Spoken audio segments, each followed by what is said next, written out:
never liked 1x's balancing in Forsaken because of several reasons. He wasn't really ranged, he was more effective at close range, and he was just way too punishing with insane damage and passives. Recently, he got a rebalance, and instead of fixing the issue, it instead gave a whole new set of issues. So I'm just going to go through every move, a little bit of what they changed, and why this is a problem. Starting off with Mass Infection, after attacking with Mass Infection, he now gains kind of a lunge, which makes it where he can just basically dash to survivors. And he also doesn't have any in lag, so he can immediately move after shooting the projectile. They also made the projectile hit speed and hitbox increase, but reduced the damage by 5 and 3 from far range and close range respectively. Now, this would seemingly help fix my issue of Mass Infection being too punishing, but the damage they reduced is just so little where it's still an insane ability. And now, any punishment for missing is now completely gone because, oh, you missed? Now you can just dash at them. So like, what would be like a 3-4 second or so, like, punishment because you missed, you can now just gain all that time back because you just whoop, directly to the survivors after attacking.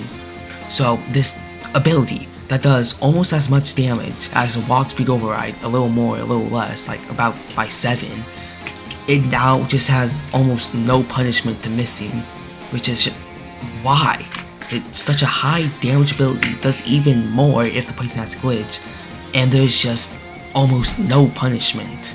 It's not even that there's no punishment. If you hit the like 650, like almost 50 damage Mass Infection, and then deal a 28 damage total in one after it, from a single like short span of time, that is more damage than a gashing wound in rage chasing, which is insane. This is some insane damage for just about no punishment if you miss the shot. Not even mentioning, it's now easier than ever to hit the shot because the hitbox is much larger and the projectile speed is 21%. Do you see how fast this projectile is? You are not dodging it, it's just a guessing game where you run back and forth and hope he misses unless you're far enough away to dodge it. Moving on to Entanglement. Entanglement used to play a minigame that you had to use to escape. This gave console players a huge advantage because they could just spam the jump button, so hopefully they changed it to not allow that. 1x and survivors no longer gain a speed boost from hitting Entanglement and from escaping Entanglement.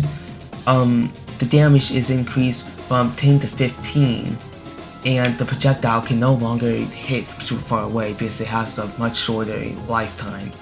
However, the cooldown is reduced by 3 seconds and now applies glitch, so you deal more damage after you hit someone with it. If you hit Mass Infection, I'm not sure if this affects the M1. And it now pulls you in. This is insane. Imagine Survivor is like low stamina at a decent distance trying to regain it, and you're like almost at max stamina.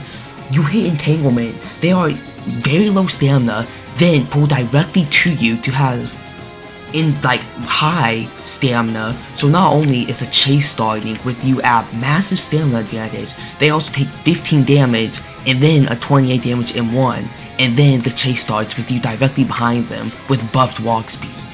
This is an ability with less than a second of a wind up, so there's almost no punishment if you miss this. It's like less than a second of a punishment, and then it's insane. It deals like 43 damage if you hit it, and then an M1, and then you also get a chase started while you're directly next to the survivor who may or may not have low stamina. This is such an insanely powerful ability for something with so little punishment. Then you have Unstable Eye, which is arguably the strongest tracking in the game. You can now walk while using Unstable Eye, and the speed boost has been reduced from speed 1 for 5 seconds to speed 2 for 1.25. So this is definitely useful while chasing survivors because you are able to easily reveal their aura.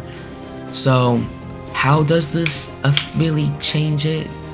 Not by too much. It's not really a huge difference, but to be able to just gain a speed boost mid-chase with almost like like you're low on stamina, you use it, and then you can just sprint directly after the person. It's really powerful for chases and makes 1x more powerful at chases, which as a killer who used to struggle at them, I see as kind of fair because it's a range killer, but him not being flat out useless at melee is useful. But the thing is, all his other abilities are so insanely powerful, this just becomes a cherry on top.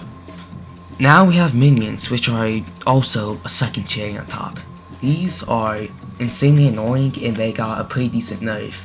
They now deal no damage unless they hit you with glitched, but they apply a few status effects, which makes 1x more powerful because usually his abilities are stronger if you have glitch applied, and these minions applied glitch, which I think is pretty fair because they're more as an aid than something that can just appear around the corner and absolutely slam you for 15 health and kill you. And they are also much weaker because they have less aggro range and can only spawn once per corpse. So I definitely like these balance changes, but the thing is that 1x is such a powerful killer that this really isn't necessary, and it goes from like aiding to something even more powerful. Overall, 1x was a range killer that didn't work at range, but now it's a killer that is so insanely punishing, but missing anything doesn't actually punish him himself. This guy had nearly max health in a last man standing, and then just by hitting a few abilities, like I missed my mass infection, I missed an M1, I hit an M1, hit an entanglement, hit a second M1, and the game was already over because he is right in front of me. Like, the ability to kill a survivor within like 10 seconds with no punishment is stupid.